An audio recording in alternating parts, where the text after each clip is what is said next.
وما ارسلنا قبلك من المرسلين الا انهم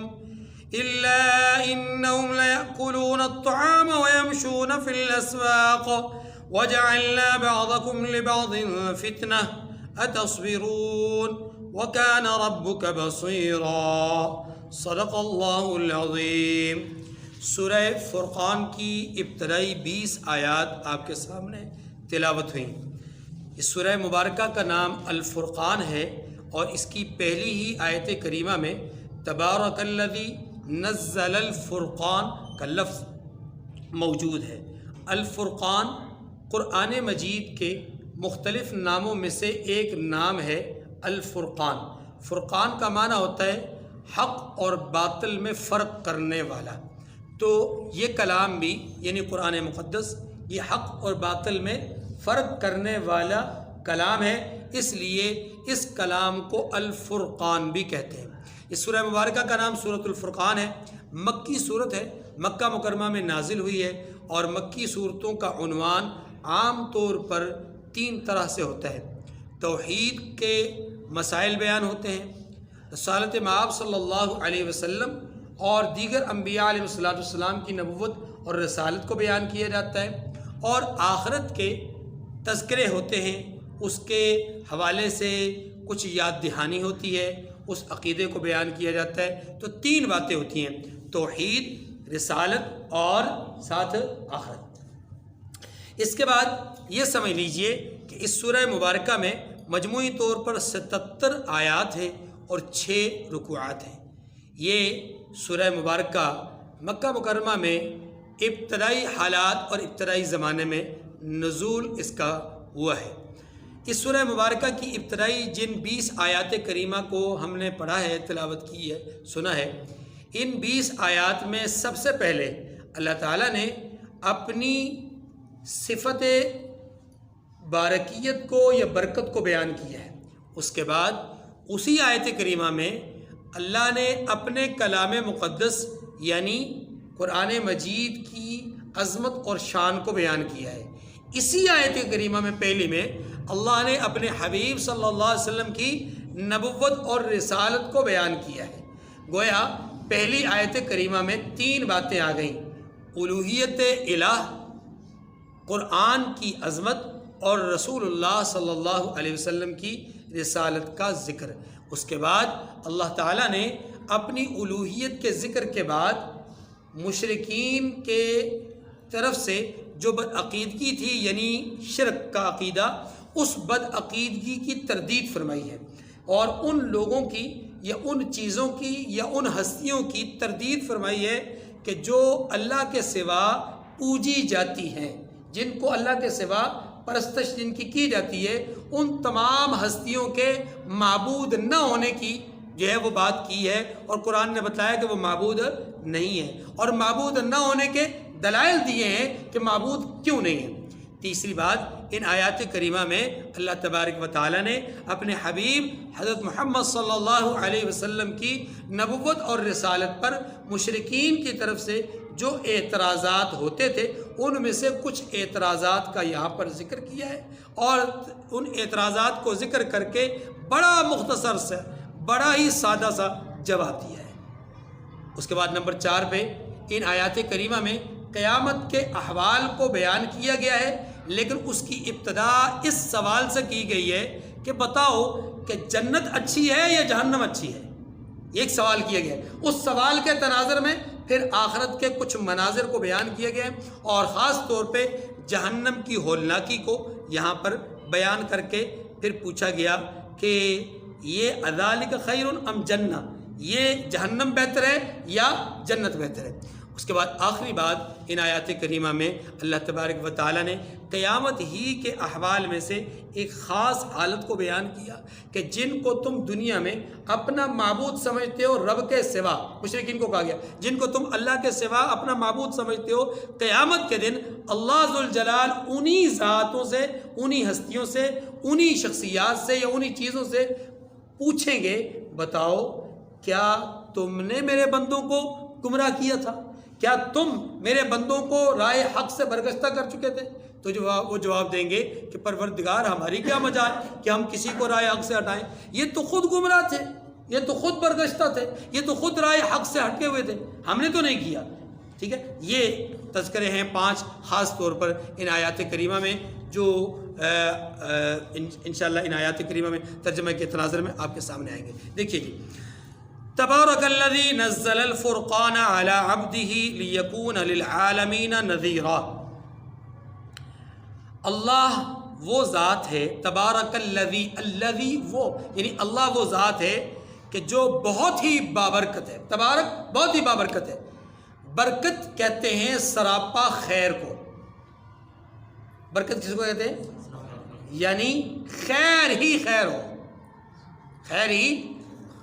اس لیے اللہ سے جب رزق کی وسعت یا رزق کے اندر بڑھوتری آپ مانگیں تو صرف اس لفظ پر اکتفا نہ کریں بلکہ برکت کی دعا مانگیں۔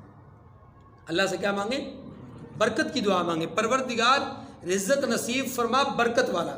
اگر برکت والا نصیب ہو گیا تو تھوڑے میں بھی اللہ شکر اور قناعت کی توفیق نصیب فرمائیں گے، اور اگر برکت والا نہ ہوا، ڈھیر ہوا، بہت زیادہ ہوا، لیکن اس میں برکت نہ ہوئی تو قناعت بھی نصیب نہیں ہوگی، مزید حل میں مزید کے نعرے لگیں گے، اور ساتھ ساتھ شکر ادا نہیں ہوگا، بلکہ ہر لمحہ شکوہ شکایت اور طرح طرح کی آو فغاں زبان پر ہوگی۔ اس لیے برکت والا رزق اللہ سے مانگنا چاہیے۔ تبارک الذی، وہ ذات بڑی ہی بابرکت ہے۔ کون سی ذات؟ نزل الفرقان، نزل الفرقان، کہ جس نے فرقان کو اتارا ہے، جس نے فرقان کو اتارا ہے، کس پر؟ علی عبدہ، اپنے بندے پر، جس نے اپنے بندے پر فرقان کو اتارا۔ فرقان کا معنی قرآن، حق اور باطل کے درمیان فرق کر، تو یہاں الفرقان سے مراد قرآن مجید۔ برکت والی ذات ہے وہ جس نے آسمان سے اپنے بندے پر قرآن کو اتارا۔ اب لفظ استعمال کیا علی عبدہ، اپنے بندے پر۔ یاد رکھیے اس کائنات میں انسانوں کے اندر جو سب سے بڑی صفت اللہ کے ہاں مطلوب ہے، مقصود ہے، مطلوب ہی نہیں مقصود ہے، جو سب سے بڑی صفت اللہ کے ہاں مقصود ہے بندوں سے، وہ کیا ہے؟ بندگی۔ کیا ہے؟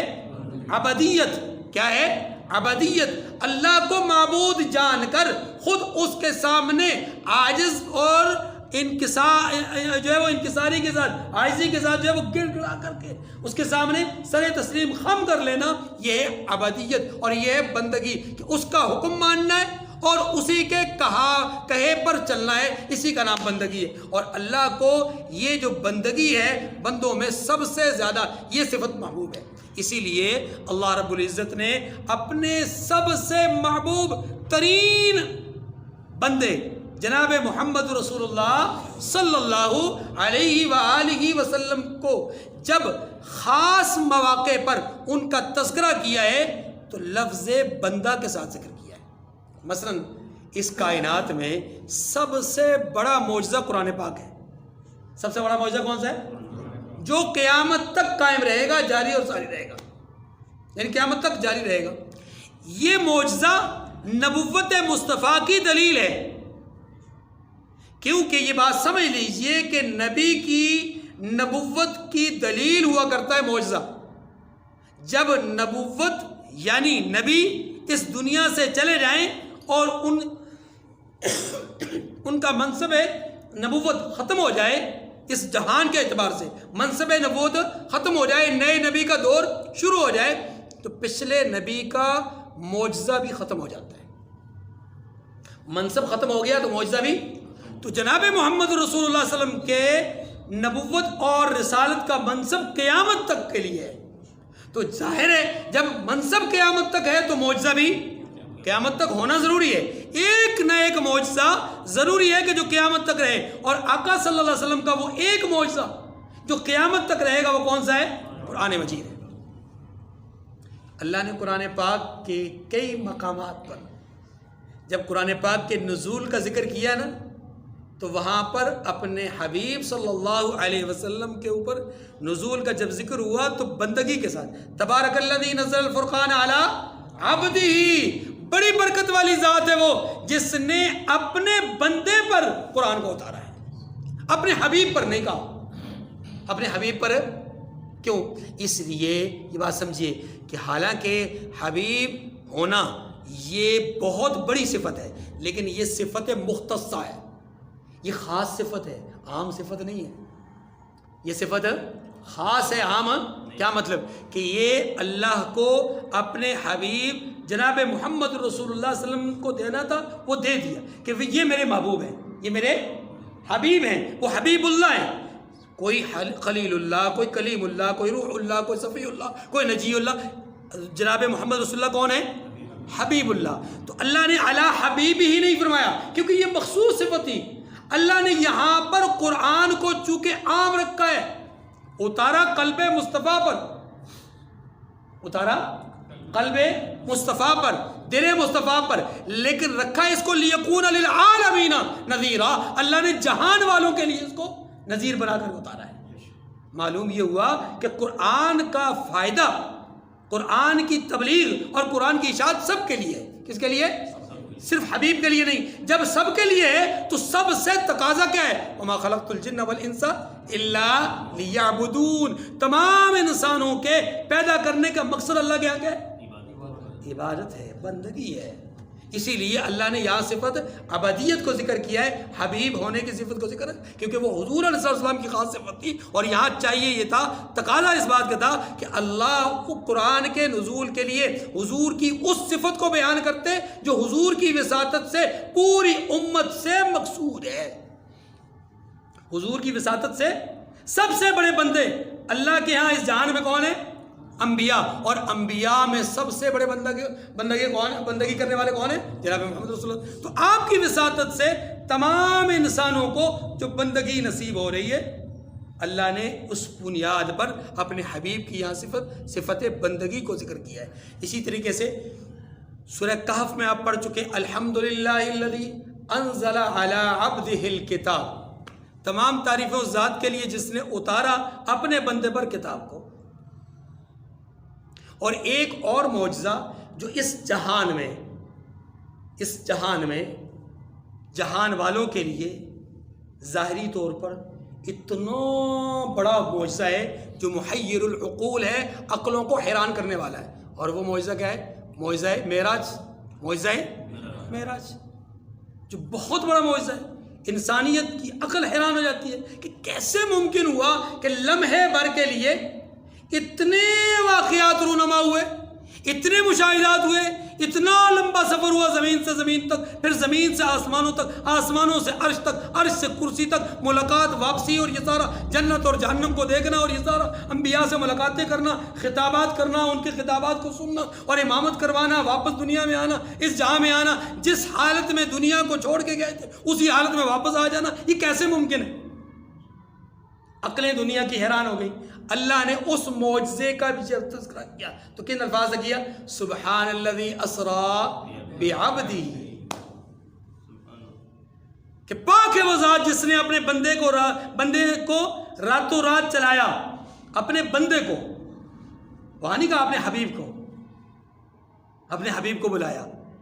دیکھیے میں نے اس لیے عرض کیا کہ یاد رکھیے رفعتیں ہوں، شانیں ہوں، یہ ساری چیزیں، ان ساری چیزوں کا اصل جو پس منظر ہے وہ کیا ہے؟ بندگی. پس منظر کیا ہے؟ اسی لیے قرآن پاک نے اس خاص لفظ کو مختلف مواقع پر ذکر کیا ہے. لیکون للعالمین نذیرا. یہ قرآن کیوں اپنے بندے پر اتارا اللہ نے، برکت والی ذات نے؟ اس لیے تاکہ اہل عالم کو یہ قرآن ہدایت کرے، یا اہل عالم کو نبی اس قرآن کے ذریعے سے ہدایت کرے. ہدایت کرنے سے مراد کیا ہے؟ رہنمائی کرے. قرآن رہنمائی کرے تب بھی درست، نبی رہنمائی کرے تب بھی. یہ قرآن ہدی للعالمین ہے. وہ جو صاحب قرآن ہے وہ رحمت للعالمین ہے، اور وہ جنہوں نے اتارا ہے وہ رب العالمین ہے.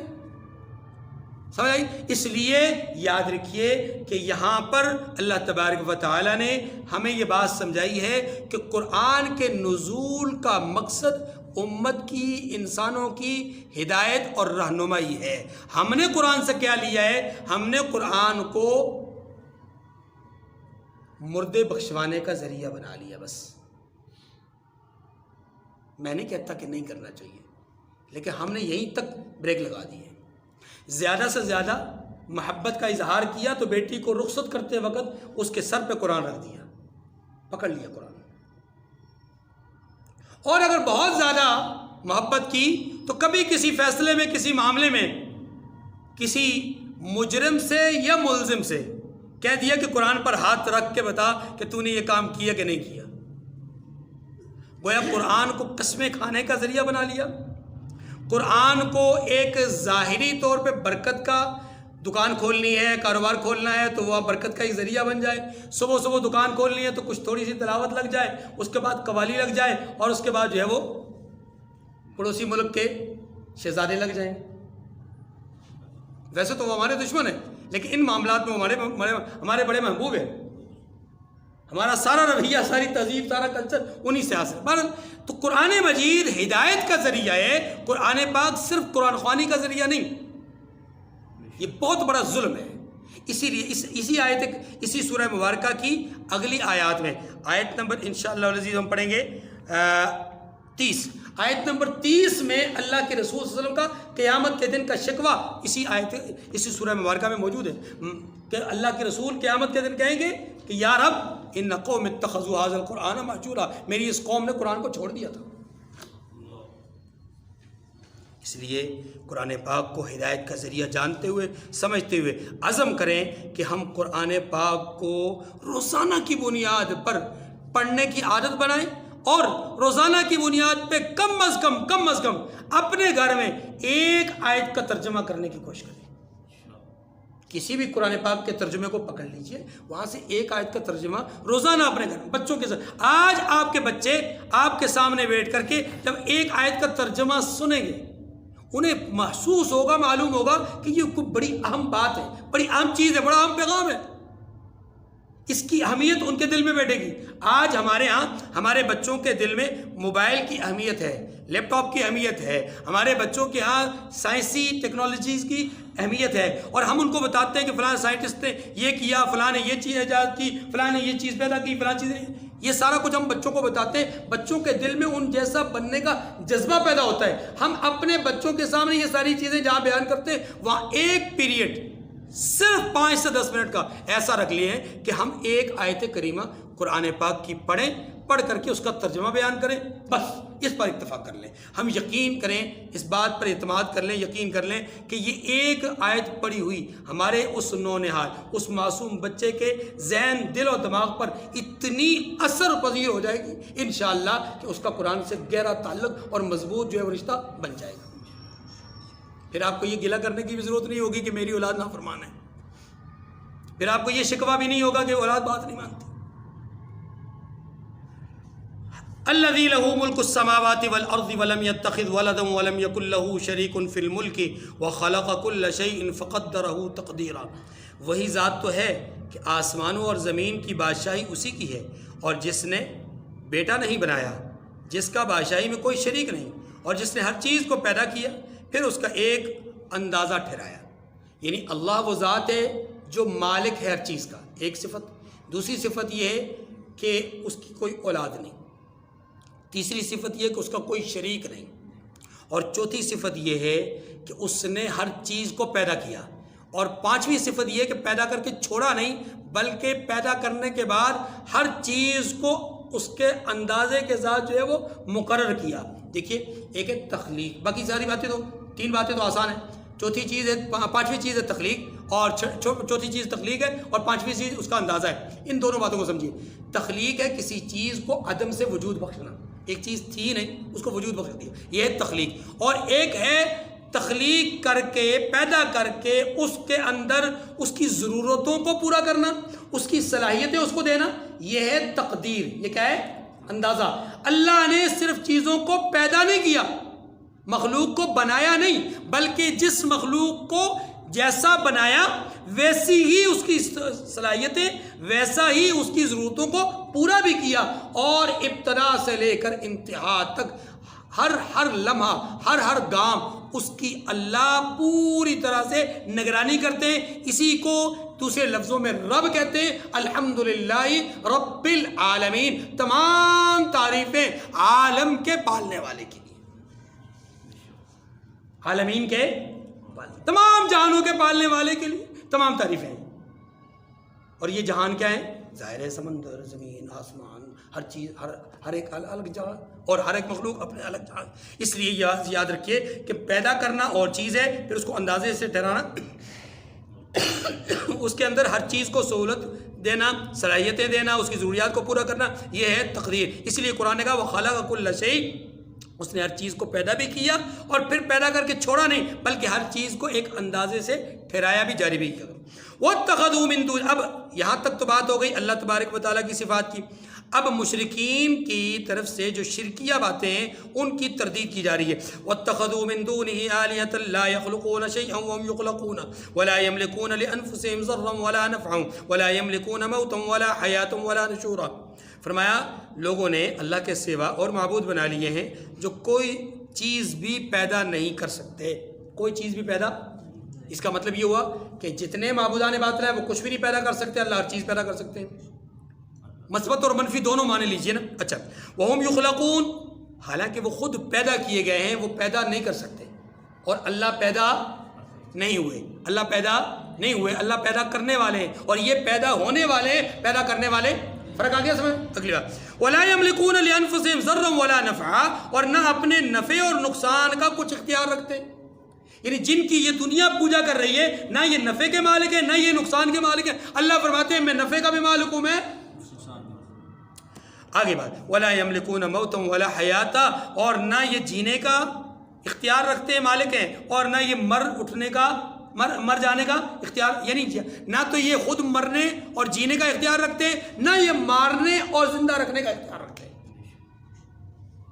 اور جبکہ ان کے مقابلے میں اللہ تبارک و تعالیٰ کی ذات تو وہ ہے کہ جس کو موت نہیں ہے، حی قیوم، زندہ رہنے والا ہے، اور ہمیشہ ہمیشہ کے لیے زندہ رہنے والا. لا سنۃ ولا نوم، تھکاوٹ بھی کوئی نہیں ہے، اونگ بھی کوئی نہیں ہے.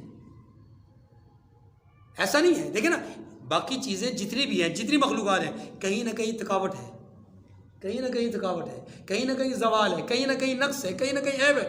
اللہ فرماتے ہیں نہ مجھ میں کوئی عیب، نہ کوئی نقص، نہ تھکاوٹ، نہ کسی قسم کی کوئی پریشانی، نہ کوئی بیماری، نہ عارضہ، نہ کسی قسم کا کوئی عیب، کسی طرح کی کوئی چیز، کوئی کمی نہیں. لا یملکون موتا ولا حیاتا، نہ یہ زندگی کے مالک، نہ یہ موت کے مالک، ولا نشورا، اور نہ ہی اٹھ کھڑے ہونے کے مالک. اب آیت نمبر 4 سے آیت نمبر 9 تک اللہ ذوالجلال نے کفار کی طرف سے قرآن مجید اور رسول اللہ صلی اللہ علیہ وسلم پر جو اعتراضات تھے، ان میں سے اعتراضات کو یہاں پر بیان کیا ہے. قرآن مجید سے متعلق ان کا اعتراض یہ تھا کہ یہ قرآن اللہ کی طرف سے اتاری ہوئی کتاب نہیں، کلام نہیں، یہ تو محمد صلی اللہ علیہ وسلم کا خود ساختہ ہے، یا آپ کے ساتھ جو لوگ ارد گرد بیٹھنے والے ہیں ان کی معاونت آپ کو حاصل ہے، یعنی آپ کا اپنا کلام ہے یا ملا جلا کلام ہے، کچھ باتیں آپ کی ہیں اور کچھ آپ کے ساتھیوں کی ہیں. یہ قرآن مجید سے متعلق مشرکین کا بہت بڑا اعتراض ان کے اپنے گمان میں تھا. رسول اللہ صلی اللہ علیہ وسلم کے متعلق ان کا اعتراض یہ تھا کہ آپ کا دعویٰ ہے کہ میں نبی ہوں، جبکہ آپ ہماری طرح کھاتے بھی ہیں، پیتے بھی ہیں، بازار بھی جاتے ہیں، خرید و فروخت بھی کرتے ہیں، سارے معاملات آپ اسی طرح کر رہے ہیں، تو پھر آپ نبی کیسے؟ نبی تو وہ ہو نا کہ جو ہماری طرح کا نہ ہو، کھاتا پیتا نہ ہو، بازار نہ جاتا ہو، اس کی ضروریات نہ ہو. اور اگر آپ واقعی نبی ہی ہیں جیسا کہ آپ کا دعویٰ ہے، تو پھر آپ کے ساتھ فرشتہ کیوں نہیں چلتا پھرتا؟ فرشتے آپ کے ارد گرد سیکورٹی گارڈ کے طور پہ کیوں نہیں پھرتے؟ اور آپ کا دعویٰ ہے کہ آپ نبی ہیں، تو پھر آپ کے باغات کیوں نہیں ہیں؟ اگر آپ کا دعویٰ ہے کہ آپ نبی ہیں، تو پھر اگر آپ سچے ہیں تو پھر آپ کے پاس دولت کی ریل پیل کیوں نہیں ہے؟ محلات کیوں نہیں ہیں؟ آپ کے پاس بڑے بڑے شاہی قلعے کیوں نہیں ہیں؟ یہ ان کا بہت بڑا اپنی دانست کے مطابق اعتراض تھا۔ اللہ پاک نے دونوں باتوں کو بڑے ہی سادہ سے لفظ میں یوں بیان فرمایا، انظر کیف ضربوا لک الامثال فضلوا فلا یستطیعون سبیلا۔ محبوب نے دیکھیے تو صحیح، یہ آپ کے لیے کیسی کیسی مثالیں بیان کرتے ہیں، کیسی کیسی کہاوتیں اور کیسی کیسی باتیں آپ کے لیے کرتے ہیں، یہ کہاں رائے ہدایت پہ آ سکتے ہیں؟ آپ کے متعلق ان کی سوچ ہی ایسی ہے تو انہیں ہدایت کیسے ملے گی؟ ٹھیک ہے جی، اس کی میں ابھی بعد میں وضاحت کرتا ہوں۔ تو یہ خلاصہ اور لب لباب ہے ان آیات کریمہ کا، آیت نمبر 4 سے آیت نمبر 9 تک، جو قرآن اور صاحب قرآن پر مشرکین کی طرف سے جو اعتراض اور سوال تھا اس کا ذکر ہے۔ دیکھیے، وقال الذين كفروا ان هذا الا افك افتراه واعانه عليه قوم آخرون۔ کافر کہتے ہیں کہ یہ من گڑت باتیں ہیں، یعنی یہ قرآن جس کو اللہ نے کیا کہا، تبارک الذی نزل الفرقان علی عبدہ، برکت والی ذات ہے وہ جس نے اپنے بندے پر کتاب فرقان کو اتارا، اسی فرقان کے متعلق اللہ کہتے ہیں کہ یہ کافر یہ اعتراض کیا کرتے تھے کہ یہ تو من گڑت باتیں ہیں جو اس مدعی رسالت نے بنا لی ہیں، یعنی رسول اللہ صلی اللہ علیہ وسلم نے خود گڑھ لی ہیں، اور لوگوں نے اس میں اس کی مدد کی ہے، یعنی یا تو ساری باتیں خود کی گڑھی ہوئی ہیں، یا یہ کہ کچھ باتیں اس کی ہیں کچھ دوسروں کی ہیں۔ ایک مفہوم تو اس کا ہے۔ دوسرا معنی یہ کہ گڑھی ہوئی باتیں تو اسی کی ہیں، لیکن اس کی تشہیر اور تبلیغ کے لیے دوسرے لوگ اس کے معین اور مددگار ثابت ہو رہے ہیں۔ اللہ اکبر۔ ذرا میں ایک جملہ اپنے ذوق کے مطابق عرض کرنے لگا ہوں، اللہ کرے آپ کو بات سمجھ آئے۔ کافر کیا کہتے ہیں کہ یہ قرآن محمد کا بنایا ہوا ہے، اور اس قرآن کو محمد نے بنایا تو محمد کے ساتھ تعاون کرنے والے محمد کے ساتھی ہیں۔ ان کا گمان تھا کہ یہ غلط ہے، اور اس غلطی میں حضور کے ساتھ حضور کے صحابہ بھی۔ اب ہم کیا کہتے ہیں، یہ قرآن کیا ہے؟ سچا ہے۔ قرآن کیا ہے؟ سچا ہے۔ تو اس کا مطلب یہ ہوا کہ جب یہ سچا ہے تو سچ کی تبلیغ اور تشہیر کس نے کی؟ نبی کریم صلی اللہ علیہ وسلم کے ساتھ ان کے صحابہ نے۔ اسی لیے قرآن پاک نے خود کہا ہے، قل ھذہ سبیلی ادعو الی اللہ علی بصیرۃ انا ومن اتبعنی۔ لوگو، میرا یہ راستہ ہے، میں اسی کی طرف بلاتا ہوں، اور صرف میں نہیں بلاتا، انا ومن اتبعنی، میں بھی بلا رہا ہوں، اور جو میرے ساتھ چلنے والے وہ بھی اسی راستے کی طرف بلا رہے ہیں۔ اس سے معلوم یہ ہوا کہ یہ صحابہ کرام رضوان اللہ علیہ مجمعین حضور صلی اللہ علیہ وسلم کے شانہ بشانہ تھے، ساتھ تھے، ہر قدم حضور صلی اللہ علیہ وسلم کا ساتھ دینے والے تھے۔ اسی لیے سورہ انفال میں قرآن پاک نے کہا ہے، یا ایھا النبی حسبک اللہ ومن اتبعک من المؤمنین۔ اے نبی، اللہ آپ کے لیے کافی ہے اور مومن کافی ہیں۔ اس کا مطلب کیا ہے کہ اوپر سے احکامات اتارنے کے اعتبار سے اللہ کافی ہے، اور نیچے ان احکامات پر عمل کر کے اس کی تبلیغ اور ارشاد کرنے کے اعتبار سے مومنین کافی ہیں۔ اور ان مومنین میں سے سب سے پہلے مومن جو قرآن کے مخاطب ہیں وہ صحابہ رسول ہیں۔ تو کافروں کو بھی تو یہی اعتراض تھا ان سے، اس زمانے کے کافروں کو بھی یہی اعتراض تھا کہ محمد کا ساتھ دینے والے یہ ساتھی ہیں۔ آج کے کافر کو بھی یہی اعتراض ہے کہ محمد کا ساتھ دینے والے وہ صحابہ ہی تھے۔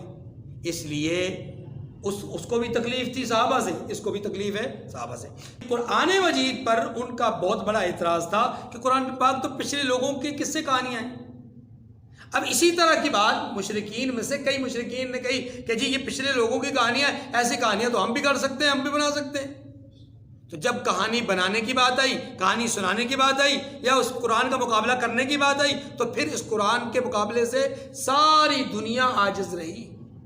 قرآن پاک نے کیا کہا ہے؟ قرآن پاک نے چیلنج کیا ہے کہ اچھا اگر تم سمجھتے ہو کہ یہ قرآن محمد کا بنایا ہوا صلی اللہ علیہ وسلم یا ان کے ساتھیوں کا بنایا ہے، کسی اور کا مخلوق کا بنایا ہوا، تو پھر ایسا کرو کہ تم خود بھی اور ساری دنیا کے دوسرے انسانوں کو بھی اور جنات کو بھی اور جن کو تم بلانا چاہو، قل لئن اجتمعت الانس والجن على ان ياتوا بمثل هذا القرآن لا ياتون بمثله ولو كان بعضهم لبعض ظهيرا. محبوب آپ ان سے کہہ دیجئے کہ یہ لوگ بھی جمع ہو جائیں، جنات بھی جمع ہو جائیں، اور ساری کائنات مل کر کے اس قرآن جیسا قرآن لانا چاہیں تو لا یاتون، لا نہیں سکتے.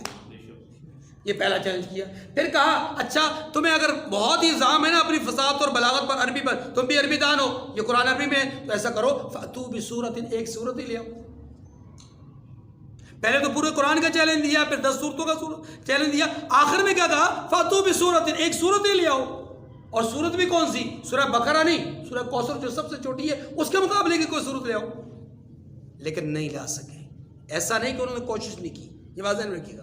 ایسا نہیں ہے کہ انہوں نے کوششیں بہت کی، بہت زیادہ حیل و حجت کی، فصاحت اور بلاغت کے اماموں کو جمع کیا، لیکن قرآن کا مقابلہ کر نہیں سکے اور کر بھی نہیں سکتے. دیکھیے قل انزلہ الذی یعلم السر فی السماوات والارض انہ کان غفورا رحیما. فرما دیجئے کہ اس نے اس کو اتارا ہے جو آسمانوں اور زمین کی پوشیدہ باتوں کو جانتا ہے، یعنی اللہ نے اس قرآن کو اتارا ہے. انہ کان غفورا رحیما، بے شک وہ بخشنے والا مہربان ہے. وقالوا ما لهذا، یہ قرآن پاک پر اعتراض ختم ہو گیا. اب رسول اللہ صلی اللہ علیہ وسلم کی ذات گرامی پر وقالوا ما لهذا الرسول يأكل الطعام ويمشي في الاسواق، اور کہتے ہیں کہ یہ کیسا پیغمبر ہے کہ کھاتا ہے اور بازاروں میں چلتا پھرتا ہے. یہ ان کو بہت بڑا ایک یوں سمجھ لیں کہ شبہ تھا کہ انسانوں میں سے نبی کیسے منتخب ہو سکتا ہے، کیونکہ ان کو اپنے یعنی جو اپنی عادات اور اطوار اور اپنے معاملات تھے نا، ان کے اوپر قیاس کرتے ہوئے ان کو نبوت انسانوں میں نظر نہیں آتی تھی. ان کا یقین یہ تھا، بلیو یہ تھا کہ نبی انسانوں میں سے نہیں ہو سکتا، نبی کوئی اونچی مخلوق ہوگی. یاد رکھیے اس کائنات میں سب سے اونچی مخلوق انسان ہے. اس کائنات میں سب سے اونچی مخلوق کون سی ہے؟ انسان ہے. اور انسان کہلاتا ہی وہ ہے جو اللہ کی بندگی پر اتر آئے. جو اللہ کی بندگی پر نہ اترے تو اولئک کالانعام بل هم اضل، وہ جانور ہے یا جانور سے بدتر. اب آپ کہیں گے غلام بھی انسان ہے، کہنے کو انسان ہے، نمرود کہنے کو انسان ہے لیکن حقیقت میں انسان نہیں. ایحسب الانسان ان یترک سدی، ایحسب الانسان ان لن یقدر علیہ احد، یہ بھی تو انسان ہے نا. فاما الانسان اذا ما ابتلاه ربه فاکرمه ونعمه فیقول ربی اکرمن واما اذا ما ابتلاه فقدر علیہ رزقه فیقول ربی اہانن. نعمت آئے تو کہتا ہے میرا احسان ہو، میرا اکرام ہو گیا، اور نعمت چھن جائے تو کہتا ہے میری توہین ہو گئی. یہ بھی تو انسان ہے نا. ایسے ہی انسانوں کو خدا نے کہا ہے اولئک کالانعام بل هم اضل، یہ جانور ہیں، جانوروں سے بھی بدتر ہیں. یا کون سا انسان مراد ہے اشرف المخلوقات میں؟ وہ انسان کہ جو اللہ کی کامل بندگی پر اتر آئے، وہ انسان کہلاتا ہے. پھر ان انسانوں میں افضل ترین انسان انبیاء ہیں، اور انبیاء میں افضل ترین جناب محمد رسول اللہ صلی اللہ علیہ وسلم کی ذات عالی ہے.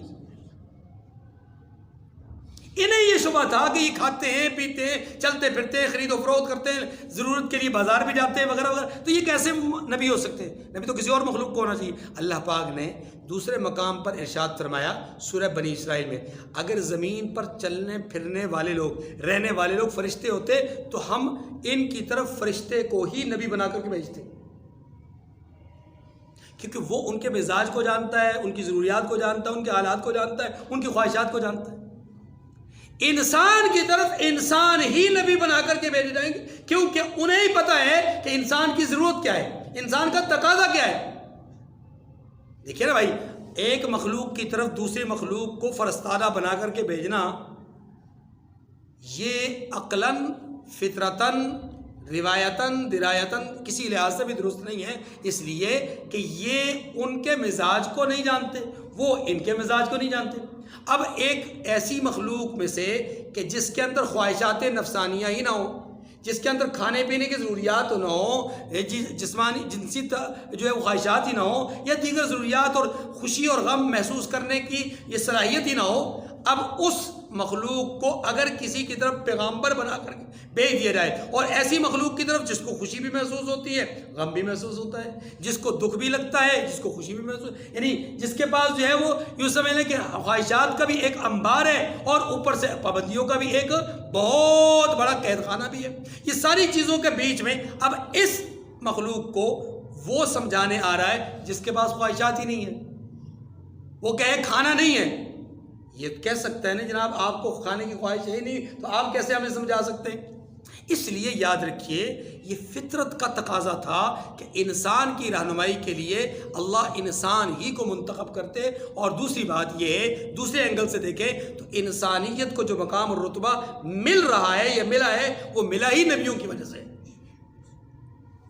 ورنہ حل اتی علی الانسان حین من الدہر لم یکن شیئا مذکورا، قرآن پاک نے کہا ہے کیا انسان پر ایسا وقت نہیں آیا، ایسا دور نہیں آیا کہ جب یہ قابل ذکر چیز ہی نہ تھا؟ گندا غلیظ پانی، بدبودار پانی، جسم پر لگے دھونا فرض، کپڑے پر لگے دھونا فرض، جسم سے نکلے تو غسل فرض، حل اتی علی الانسان حین من الدہر لم یکن شیئا مذکورا۔ اس غلیظ نطفے اور گندگی سے اللہ نے اس جیتے جاگتے اشرف المخلوقات لقد خلقنا الانسان فی احسن تقویم، سب سے حسین و جمیل صورت والے انسان کو پیدا کیا، جسے اللہ خود کہتے ہیں لخلقت بیدی، میں نے اپنے ہاتھوں سے سینچا، نفخت فیہ من روحی، خود اس میں روح پھونکی۔ چلیے وقالوا ما لهذا الرسول یأکل الطعام ویمشی فی الاسواق، اور کہتے ہیں یہ کیسا پیغمبر ہے کہ کھاتا ہے اور بازار میں چلتا پھرتا ہے، لولا انزل الیہ ملک فیکون معه نذیرا، کیوں نازل نہیں کیا گیا اس کے پاس کوئی فرشتہ کہ اس کے ساتھ ہدایت کرنے کو رہتا، یعنی رہنمائی کرتا رہتا کہ یہ پیغمبر ہے اس کی بات کو مان لو، نہیں مانو گے تو عذاب میں مبتلا ہو جائے گے، یعنی فرشتہ چلتے پھرتے کہتا رہتا، لوگوں کو ڈراتا رہتا، یہ ایک شبہ۔ اچھا او دوسری بات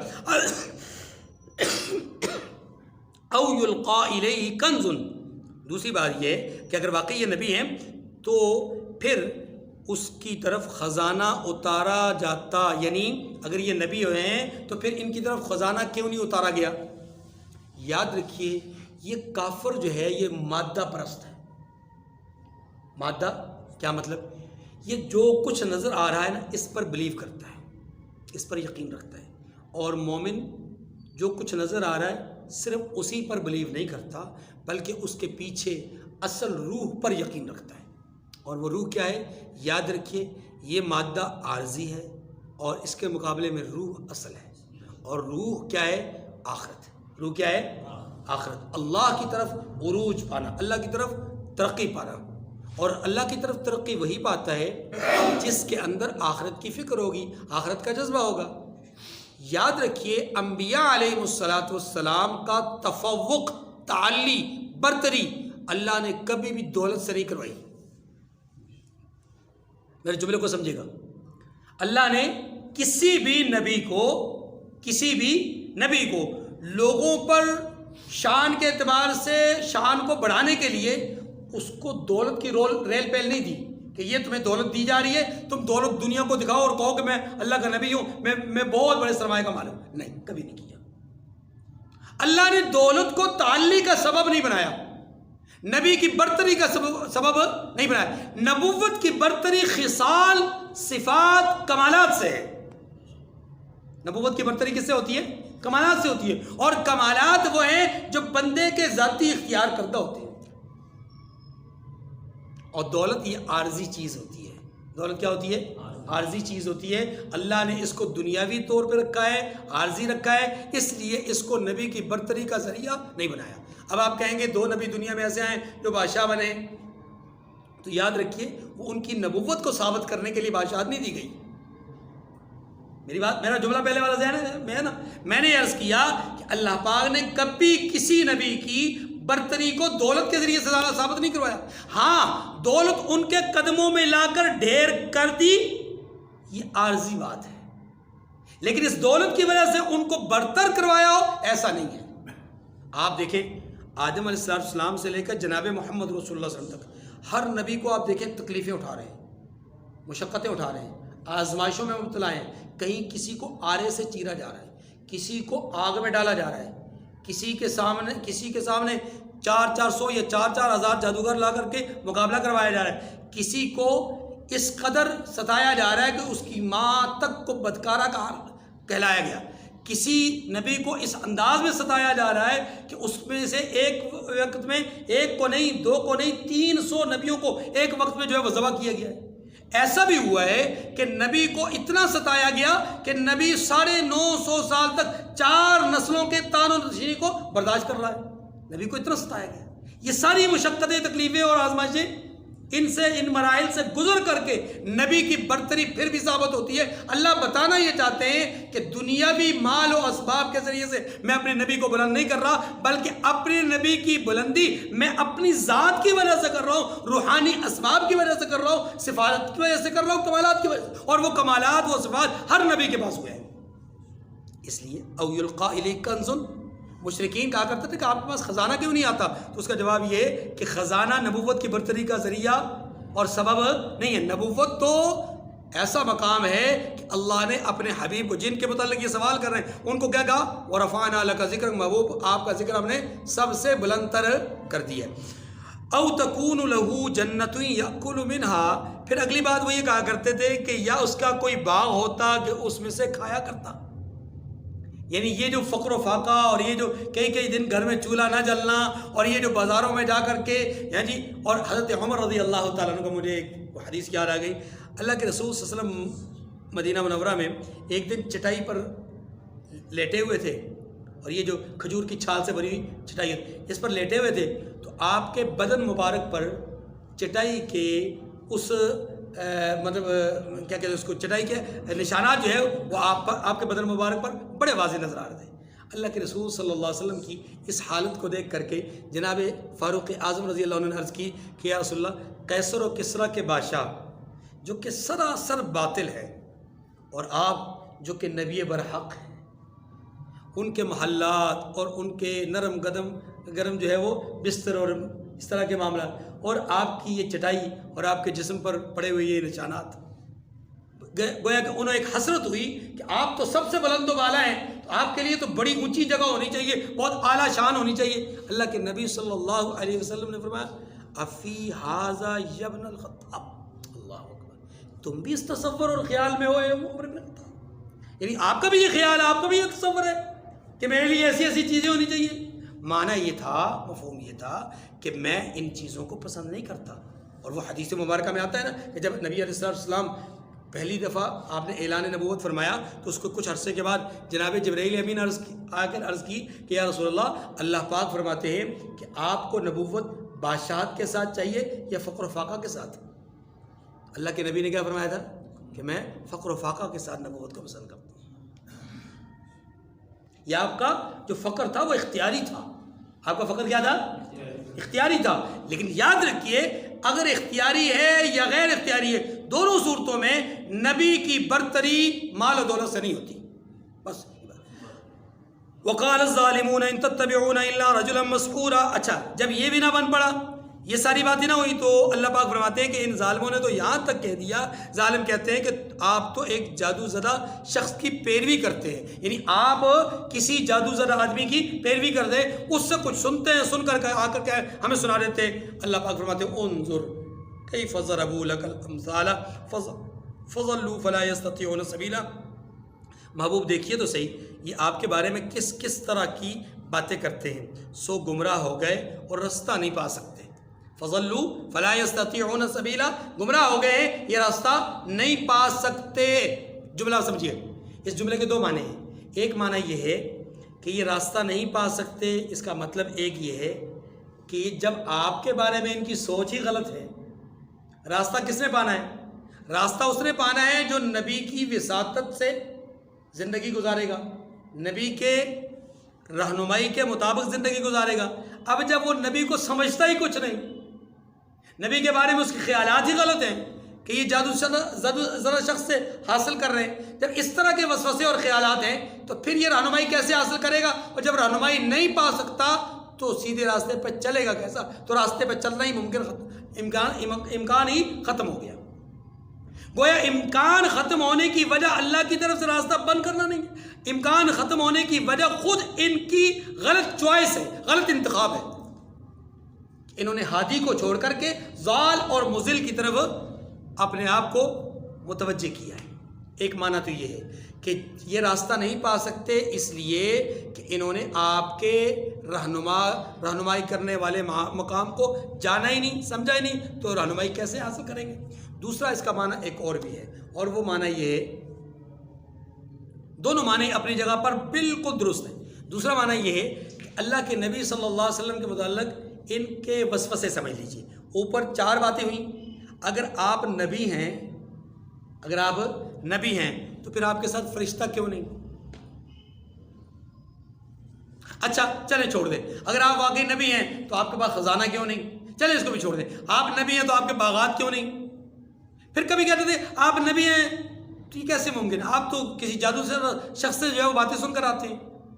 یعنی خود کسی ایک مقام پر نبی کے لیے جو اعتراض ان کے ذہن اور وسوسے خیالات میں تھا، اس ایک اعتراض پر ایک مقام پر کھڑے ہونے کی سکت نہیں رکھتے۔ کبھی کچھ کہہ رہے ہیں، کبھی کہہ رہے ہیں جادوگر ہیں، کبھی کہتے ہیں جادو زدہ شخص سے حاصل کر رہے ہیں، کبھی کہتے ہیں من گڑت باتیں کر رہے ہیں، کبھی کہتے ہیں اللہ پر افطرا باندھتے ہیں، کبھی کہتے ہیں یہ نبی نہیں ہے، بازاروں میں جاتے ہیں، کبھی کہتے ہیں یہ نبی نہیں ہے، کھاتے پیتے ہیں، کبھی کہتے ہیں یہ نبی نہیں کیونکہ انسان ہے۔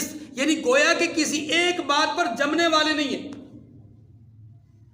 آپ کے متعلق ان کی ایک رائے ہے ہی نہیں۔ فَضَلُّوا فَلَا يَسْتَطِيعُونَ سَبِيلًا، ان کو راستہ ہی نہیں مل رہا کہ ہم کہاں کھڑے ہوں، ہم کس جگہ پہ کھڑے ہوں۔ گویا ان کو اپنے مشن اور موقف کے لیے کوئی بات ہی نہیں سوچ رہی، کبھی ایک بات کر رہے ہیں کبھی دوسری۔ اچھا اب یہ اس بات کو سمجھیں مزید کہ جب یہ ایک بات کرتے ہیں کہ یہ جادو زدہ ہیں یا جادو زدہ سے سیکھ رہے ہیں یا خود جادوگر ہیں یا یہ شاعر ہیں یا یہ مجنون ہیں وغیرہ وغیرہ، جب یہ جملہ کوئی کہتے تھے تو پہلے تو اس پر بڑا ہنستے تھے، یہ مجنون ہے ہنستے تھے، پھر تھوڑی دیر بعد سوچتے کہ نہیں، مجنون آدمی تو ایسے کام نہیں کرتا جیسے کام یہ کر رہے ہیں، غربا کی امداد کر رہے ہیں، حق والوں کا ساتھ دے رہے ہیں، ظالم کا ہاتھ روک رہے ہیں، مظلوم کا ساتھ دے رہے ہیں وغیرہ وغیرہ، یہ تو مجنون آدمی نہیں کر سکتا۔ اچھا پھر یہ جادوگر ہے، پھر اس پہ ہنستے۔ پھر اگلے ہی لمحے خیال آتا کہ اگر یہ جادوگر ہیں تو ان کی طرف سے جادو میں کوئی اور چیزیں کیوں نہیں پیدا ہو رہی سوائے اس کے کہ لوگ ان کے ساتھ کھڑے ہو رہے ہیں، اور جو ان کے ساتھ کھڑے ہو رہے ہیں وہ بڑے مطمئن ہیں، بڑے پرسکون ہیں، اور جو ان کے خلاف ہیں وہ بڑے بے سکونے ہیں، بے اطمینانے ہیں۔ تو جادو ان پر ہے یا جادو ہم پر ہے؟ پھر کہتے ہیں اچھا جادو نہیں ہے تو پھر کیا ہے، یہ شاعر ہیں۔ پھر ان میں سے ہی شعراء بولتے نہیں جی شاعر تو نہیں ہے، شاعر تو ویسے نہیں ہوتے، شاعر تو وہ ہوتے ہیں جو مختلف اوقات میں مختلف کلام کہیں، انہوں نے تو کبھی کوئی کلام کہا نہیں ہے۔ تو پھر کیا ہے یہ؟ اللہ پاک فرماتے ہیں فَضَلُّوا فَلَا يَسْتَطِيعُونَ سَبِيلًا، یہ نبی کے لیے کسی ایک بات پر ٹک ہی نہیں سکتے۔ کیوں؟ اس لیے کہ جب بھی وہ کوئی بات کرتے خود ہی جٹلائے جاتے ہیں، اپنی ہی مجلس میں ان کو جٹلانے والے مل جاتے ہیں کہ بھائی تم جو بات کر رہے ہو یہ بات درست نہیں ہے۔ آگے تبارک الذی ان شاء جعل لك خیرا من ذلك جنات تجری من تحتها الانہار ویجعل لك قصورا، اللہ وہ برکت والی ذات ہے کہ جو اگر چاہے تو تمہارے لیے اس سے بہتر چیزیں بنا دے جو یہ سفر کر رہے ہیں۔ یہ جواب ہے اس کا کہ اللہ اگر چاہیں تو اس سے بہتر چیزیں بنا دیں، یعنی باغات جن کے نیچے نہریں بہ رہی ہوں، ہاں جی، وَيَجْعَلْ لَكَ قُصُورًا، اور آپ کے لیے محل بھی بنا دے، لیکن اللہ ایسا چاہتے نہیں ہے۔ اللہ ایسا کیوں؟ اس لیے کہ اللہ نے کبھی کسی نبی کو دولت کی بنیاد پر برتر کیا ہی نہیں ہے، بل کذبوا بالساعہ۔ اچھا اب یہ جملہ جو ہے یہ جملہ ان سوالات کا جواب ہے کہ یہ لوگ جو سوالات کر رہے ہیں نا آپ کی ذات پر یا قرآن پر اعتراض کر رہے ہیں، تو ان کے اعتراض کرنے کا مقصد کوئی آدمی یہ نہ سمجھے کہ یہ اعتراض اس لیے کر رہے تھے کہ ان کو سچی بات کی دلیل نہیں مل رہی تھی، یہ دلیل ڈھونڈنے کے لیے اس طرح کے اعتراضات کر رہے تھے۔ یاد رکھیے ہر معترض اعتراض کرتے ہوئے دلیل ڈھونڈنے کے لیے اعتراض نہیں کرتا، بلکہ کبھی کبھی اعتراض برائے تنقید بھی ہوتا ہے، اعتراض برائے اعتراض بھی ہوتا ہے، یعنی صرف مقصد کیا ہوتا ہے، دوسرے کو نیچا دکھانا، دوسرے کی راہ میں رکاوٹ ڈالنا، ضد، ہٹ درمی، اناد، بغض، یہ کبھی مقصود ہوتا ہے۔ اس لیے یاد رکھیے ضروری نہیں کہ ہر سوال پوچھنے والے کا مدعا اور مقصد کیا ہو، رہنمائی پانا، بلکہ بعض اوقات بعض سوالات ہوتے ہی تنقید کے لیے۔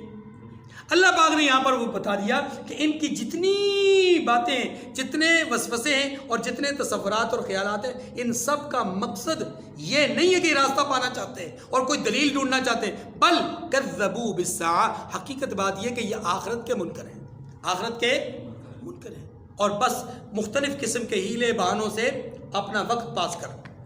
وَأَعْتَدْنَا لِمَنْ كَذَّبَ بِالسَّاعَةِ سَعِيرًا، اور ہم نے قیامت کے جھٹلانے والوں کے لیے دوزخ تیار کر رکھی ہے۔ اِذَا رَأَتْهُمْ، وہ دوزخ کیسی ہے؟ اِذَا رَأَتْهُمْ مِن مَّكَانٍ بَعِيدٍ سَمِعُوا لَهَا تَغَيُّظًا وَزَفِيرًا، جس وقت وہ ان کو دور سے دیکھے گی، یعنی دوزخ، ان دوزخ میں جانے والوں کو دور سے دیکھے گی تو اس کے جوش اور چیخنے چلانے کو سنیں گے۔ توجہ کیجیے، اللہ پاک نے فرمایا ہے دوزخ جب ان آنے والوں کو دیکھے گی تو یہ آنے والے اس دوزخ کی چیخ اور اس کی چلانے کی آواز کو سنیں گے۔ اس کا مطلب یہ ہوا کہ اللہ پاک نے یہاں پر دوزخ کی چیخ اور چلانے کو، چیخنے چلانے کو بیان کیا ہے۔ اب دوزخ کیسے چیختی چلاتی ہے، اس کو اگر پتہ نہیں آپ میں سے کوئی اس بات کو بخوبی سمجھ سکے یا نہ سمجھ سکے، لیکن یہ جو خاص طور پہ دیہاتوں میں رہنے والے لوگ ہیں جنہوں نے کبھی تندور کو لکڑیوں سے گرم ہوتا ہوا دیکھا ہو، تندور کو لکڑیوں سے، گیس سے نہیں، تندور کو لکڑیوں سے گرم ہوتا ہوا اگر دیکھا ہو تو وہ اس بات کو بخوبی جان سکتے ہیں کہ جب تندور میں لکڑیاں ڈالی جاتی ہیں اور جب اس کا شعلہ اچھا بلند ہونا شروع ہوتا ہے تو اس شعلے میں سے ایک زبردست قسم کی آواز آتی ہے، اس طرح کی آوازیں جو ہے وہ آتی ہیں، یہ اس کا چیخنا چلانا ہے۔ ایک معمولی تندور جس میں چند لکڑیاں جل رہی ہوں، اس کے اندر سے چیخ و پکار کی آواز آتی ہے، تو آپ اندازہ کیجئے وہ جہنم کہ جس کی آگ کا ایک ذرہ دنیا میں پھینک دیا جائے، رحمت دو عالم صلی اللہ علیہ وسلم فرماتے ہیں کہ قیامت تک اس دنیا میں کوئی سبزہ نہ ہوگے۔ اتنی بھیانک اور اتنی شدت والی آگ ہے۔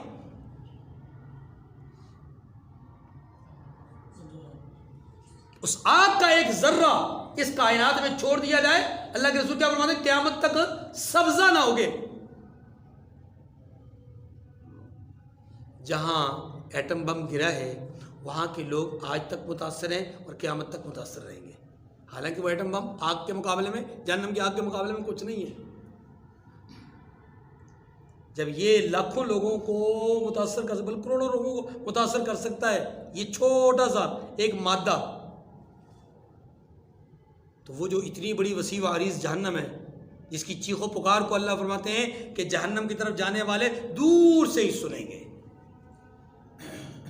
اذا رأتهم من مکان بعید، جب اس جہنم کو دیکھنے والے جہنم کو دیکھیں گے تو جہنم کی چیخ و پکار کو سنیں گے، یا جہنم جب ان آنے والوں کو دیکھے گی تو وہ چیخے گی، چلائے گی، اور اس کی چیخ و پکار کو یہ جہنم میں جانے والے بڑی آسانی سے سن سکیں گے۔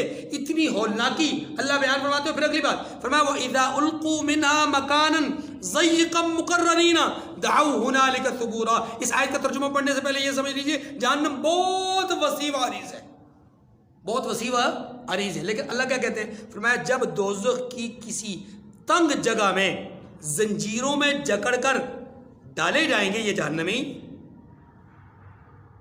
التی تطلع علی الافئدہ انہا علیہم مؤصرہ فی عمد ممددہ۔ اللہ فرماتے ہیں کہ جہنمیوں کو جہنم میں، بعض جہنمیوں کو جہنم میں ستونوں کے ساتھ باندھا جائے گا، زنجیروں کے ساتھ جکڑ کے۔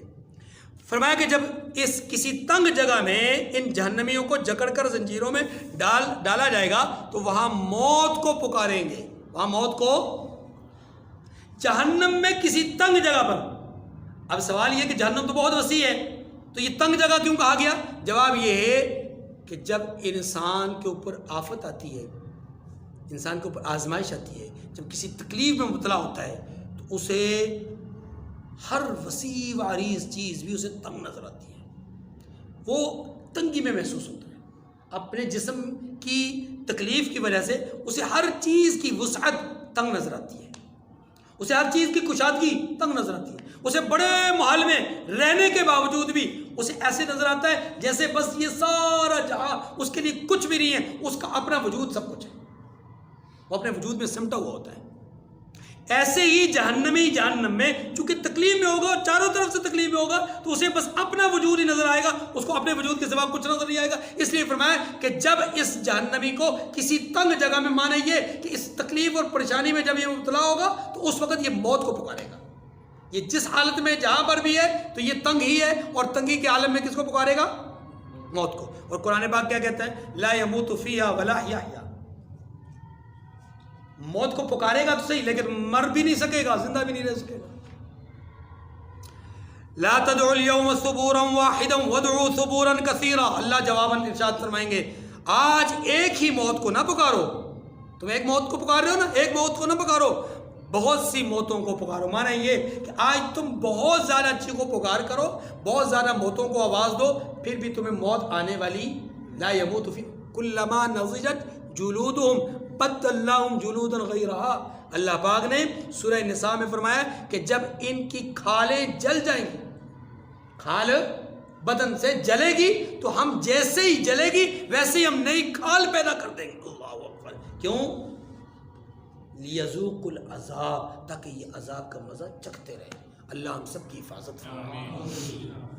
قل اذالک خیر ام جنت الخلد التی وعد المتقون، آپ ان سے پوچھئے محبوب کہ یہ بہتر ہے، یعنی یہ جہنم بہتر ہے، ام جنہ، یا جنت بہتر ہے، الخلد التی وعد المتقون، جس میں پرہیزگار ہمیشہ ہمیشہ رہیں گے اور یہی وعدہ ہے ان سے، یعنی جو پرہیزگاروں سے وعدہ کی گئی ہے اور ہمیشہ ہمیشہ کی جگہ ہے وہ بہتر ہے یا یہ جہنم بہتر ہے؟ کانت لہم جزاء و مصیرا، یہ ان کے اعمال کا بدلہ ہے اور رہنے کا ٹھکانہ ہے۔ لہم فیہا ما یشاءون خالدین کان علی ربک وعدا مسئولا، وہاں جو چاہیں گے ان کے لیے میسر ہوگا۔ کہاں؟ جنت میں۔ فرمایا جنت میں جو چاہیں گے میسر ہوگا۔ اس کا مطلب یہ ہوا اس دنیا میں ہر خواہش پوری ہو ہی نہیں سکتی، یہ بات ذہن رکھیے۔ اس دنیا میں کبھی بھی کسی کی ہر خواہش پوری، کوئی بندہ اگر یہ کہے نا میری ہر خواہش پوری ہو گئی ہے، نہیں، جھوٹ بول رہا ہے، ہر خواہش پوری ہو ہی نہیں سکتی بھائی۔ کیا ایک مومن کی یہ خواہش نہیں ہے کہ وہ مدینہ منورہ میں رہے، لیکن رہتا وہ اپنا پاکستان میں، کہتا میری ساری خواہشیں پوری ہو گئی؟ کیسے پوری ہو گئی بھائی؟ اگر یہ تیری خواہش نہیں ہے تو مومن کہاں سے ہوا؟ اور اگر مومن ہے، خواہش بھی ہے، تو پھر تو وہاں تو پہنچا نہیں، وہاں تو رہا نہیں۔ ایک سادہ سی بات کر رہا ہوں، ایسی بیسیوں نہیں، سینکڑوں نہیں، ہزاروں انسان کی خواہشات ہیں جو پوری نہیں ہوتی۔ اللہ اکبر۔ لیکن جنت وہ واحد جگہ ہے جہاں انسان کی ہر خواہش پوری ہو، حتیٰ کہ اللہ کا دیدار تک ہو جائے گا۔ اس کے بعد اور کیا رہ گیا؟ اللہ اکبر۔ اللہم ارزقنا، اللہم اجعلنا منہم، اے اللہ ہمیں نصیب فرما دے، ہمیں ان میں سے بنا دے۔ کان علی ربک وعدا مسئولا، یہ وعدہ ہے اللہ کا، ہاں جی، لازم ہے یہ اللہ پر، اور اس لائق ہے کہ وہ اس سے مانگ لیا جائے، یعنی اس وعدے کو اللہ سے مانگا جائے، اس دعا، اس چیز کو اللہ سے مانگا جائے۔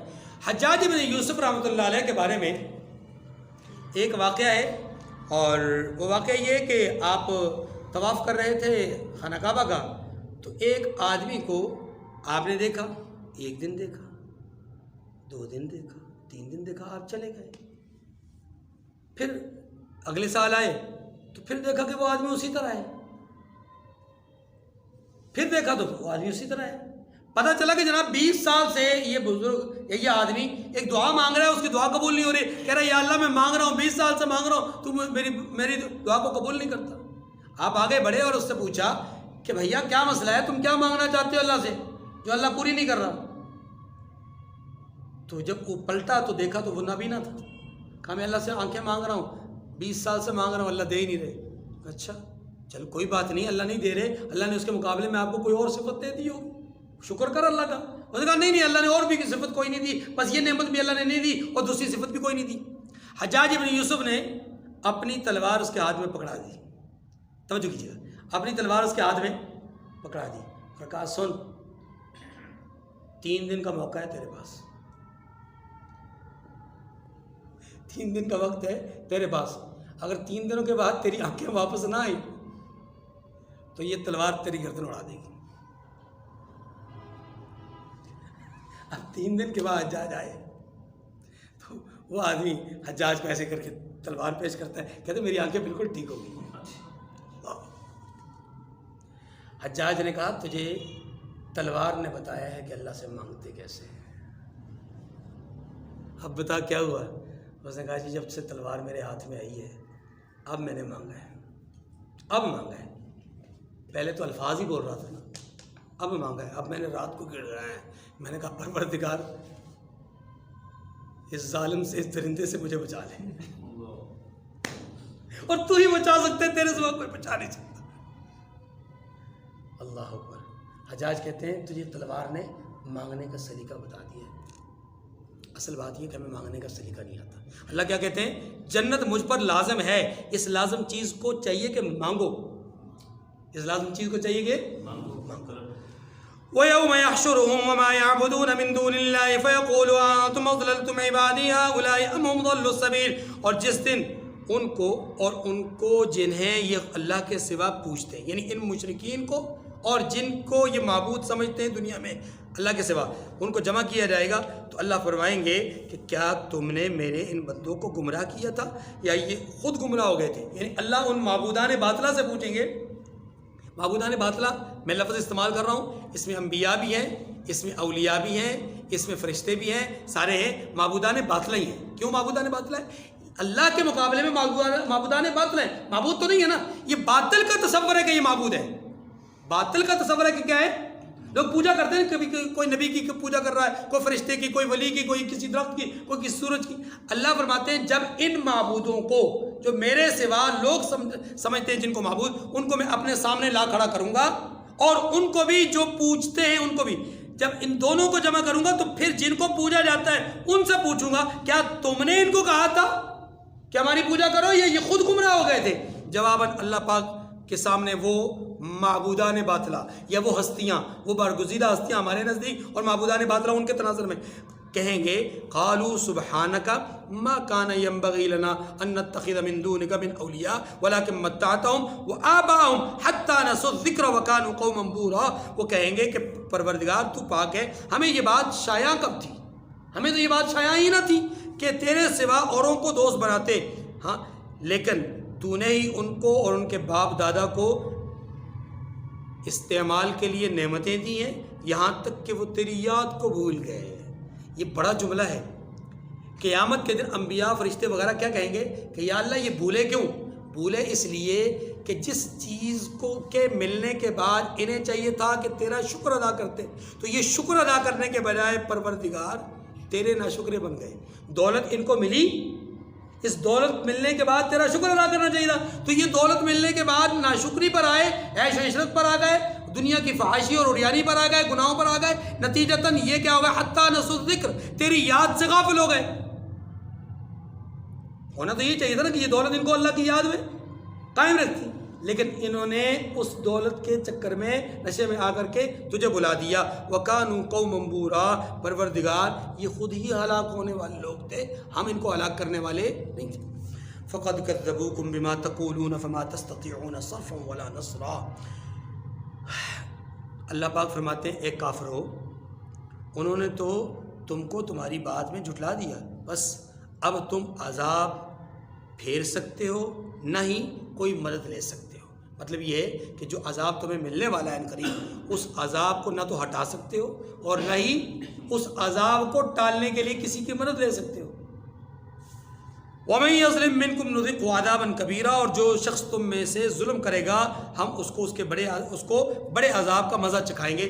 ظلم کیا ہے؟ ظلم شرک ہے, کفر ہے, جو سب سے بڑا ظلم ہے. وَمَا أَرْسَلْنَا قَبْلَكَ مِنَ الْمُرْسَلِينَ إِلَّا إِنَّهُمْ لَيَأْكُلُونَ الطَّعَامَ وَيَمْشُونَ فِي الْأَسْوَاقِ. اللہ پاک نے وہ رسول اللہ صلی اللہ علیہ وسلم پر جو اعتراض ان کی طرف سے, مشرکین کی طرف سے, کہ آپ بازاروں میں جاتے ہیں, اللہ پاک نے جواب دیا کہ یہ صرف محمد ہی نہیں گئے بلکہ 1.25 لاکھ نبی دنیا میں آئے, وہ اپنی ضروریات کے لیے بازاروں میں جاتے رہے. وَمَا أَرْسَلْنَا قَبْلَكَ مِنَ الْمُرْسَلِينَ, اور ہم نے آپ سے پہلے جتنے پیغمبر بھیجے ہیں سبھی کھانا کھاتے تھے اور بازاروں میں چلتے پھرتے تھے. بازاروں میں چلنے پھرنے کا مطلب یہ نہیں ہے کہ بلا وجہ, یاد رکھیے بلا وجہ بازار جانا, اللہ کے رسول نے فرمایا کہ اس دنیا اس زمین پر سب سے بہترین جگہ مساجد ہیں اور سب سے بدترین جگہ بازار ہے۔ بلا ضرورت بازار جانا سوائے ہلاکت کے سوائے تباہی کے کچھ بھی نہیں۔ ہاں ضرورت کے تحت بازار جانا یہ انبیاء کی سنت ہے، انبیاء کی۔ وَجَعَلْنَا بَعْضَكُمْ لِبَعْضٍ فِتْنَةً أَتَصْبِرُونَ وَكَانَ رَبُّكَ بَصِيرًا، اور ہم نے تمہیں ایک دوسرے کے لیے آزمائش بنایا ہے۔ ہم نے تمہیں ایک دوسرے کے لیے، توجہ، کہا کس کو جا رہا ہے؟ مشرکین کو، رسول کو، رسول کے ماننے والوں کو۔ تین طبقات ہیں۔ مشرکین کو کہا جا رہا ہے کہ ہم نے تمہیں دوسروں کے لیے آزمائش بنایا۔ نبی کو کہا جا رہا ہے ہم نے آپ کو دوسروں کے لیے آزمائش بنایا۔ مومنین کو کہا گیا جا رہا ہے کہ ہم نے آپ کو دوسروں کے لیے آزمائش بنایا۔ کیا مطلب؟ اس کا مطلب یہ ہوا کہ ہر ایک اس دنیا میں جو بھی ہے، جیسا بھی ہے، وہ دوسروں کے لیے آزمائش ہی ہے۔ کیسے؟ نبی کی ذات دوسروں کے لیے آزمائش ہے، کیونکہ ان کو جو مانے گا کامیاب ہوگا، نہیں مانے گا تو، ان کی جو پیروی کرے گا کامیاب ہوگا، نہیں پیروی کرے گا تو آزمائش ہے۔ مومنین خود ایک دوسرے کے لیے آزمائش ہے۔ کیسے؟ کہ کچھ مومن وہ ہیں کہ جو اچھی حالت میں ہیں، کچھ مومن وہ ہیں جو کمزور حالت میں ہیں، کچھ مومن وہ ہیں کہ جو نمازوں کے، ایمان کے، دیگر اعمال کے پابند ہیں، کچھ مومن وہ ہیں جو کمزور ہیں۔ تو یہ آزمائش ہے ایک دوسرے کے لیے۔ یا کچھ مومن وہ ہیں کہ جو مظلومانہ زندگی گزار رہے ہیں، جیسا کہ فلسطین میں، اور کچھ مومن وہ ہیں جو ہماری طرح عیاش ہیں۔ تو ہم ایک دوسرے کے لیے آزمائش ہیں۔ وہ ہمیں دیکھ کر کے اللہ کے سامنے شکوہ کر سکتے ہیں، اور ہم ان کو دیکھ کر کے اپنے معاملات کے اعتبار سے اپنی جگہ پہ بغلے بجا سکتے ہیں کہ ہم تو پریشانی میں نہیں ہیں، وہ پریشانی میں ہیں۔ تو آزمائش ہوئی نا۔ اگر ہم ان کا برابر سرابر ساتھ نہیں دیں گے تو آزمائش میں ہم بھی مبتلا ہیں۔ اگر وہ اس نازک ترین گھڑی میں کسی قسم کی چوک ان سے ہو گئی تو وہ بھی آزمائش میں ہے۔ اور کافر مومنوں کو اپنے لیے آزمائش سمجھتے ہیں کہ وہ اہل ایمان کو دیکھ کر کے ان کا کفر اور پکا ہوتا جاتا ہے، اور مومنین کافروں کو دیکھ کر کے بعض اوقات آزمائش میں مبتلا ہوتے ہیں کہ ان کی ریل پیل کو، دولت کو، عیش و عشرت کو دیکھ کر کے پریشان ہو جاتے ہیں کہ پروردگار سچے ہم ہیں اور دولتیں ان کو مل رہی ہیں، پروردگار سچے فلسطینی ہیں اور یہودی ان پر تسلط قائم کیے ہوئے، پروردگار سچے وہ ہیں اور وہ مظلوم ہیں، اور جو ظالم ہے، جو باطل ہے، وہ ظالم ہے، وہ اس وقت بظاہر غالب ہے، بظاہر ان پر جو ہے وہ فاتح ہو رہا ہے۔ تو یہ آزمائش ہی ہے نا۔ اس لیے فرمایا وَجَعَلْنَا بَعْضَكُمْ لِبَعْضٍ فِتْنَةً، ہم نے تمہیں ایک دوسرے کے لیے کیا بنایا ہے؟ آزمائش کا ذریعہ۔ اَتَصْبِرُونَ، اس آزمائش کے نتیجے میں کیا تم صبر کرو گے؟ کیا تم صبر کرو گے؟ وَكَانَ رَبُّكَ بَصِيرًا، اگر واقعی تم صبر کرو گے تو پھر تمہارا پروردگار تو دیکھنے والا ہے۔ اس کا مطلب یہ ہوا کہ جو لوگ صبر کریں گے ان پر نگاہ رب ہوگی، ان پر نگاہ اللہ تعالیٰ مجھے اور آپ کو سمجھنے کی توفیق نصیب فرمائے۔ وآخر الدعوانا ان الحمد للہ۔